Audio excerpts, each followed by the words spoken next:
নমস্কাৰ বন্ধুসকল, কি খবৰ? মই বৰ্তমান এই লাইভত আছোঁ। এইখন ব্ৰিটিছে বনোৱা এখন দলং, আৰু এই দলংখন তথ্যমতে 1985 পৰা 90 চনৰ সেইখিনি আশে-পাশে সেইখিনি সময়তে 1900 চনৰ আগত এই দলংবোৰ বনোৱা হৈছিল। আৰু এই দলংখন বৰ্তমানো ব্যৱহৃত হৈ আছে। এইখন বৰ্তমানো ইফালে মানুহৰ আহ-যাহ হৈ আছে, ইফালে বাইক চাইকেল মানুহ ধুনীয়াকৈ পাৰ হ'ব পাৰে। চাওক, তাহানি ইংৰাজে বনাই থৈ যোৱা এইখন দলং। এইখন ইফালে নদী আছে, এটা পাহাৰৰ পৰা নামি অহা নদী এটা আছে,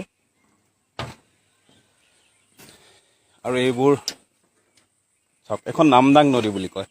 এইখন নামদাং নদী।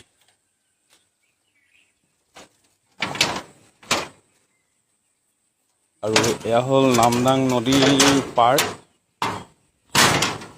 এইখন দলঙৰে সাৱধানে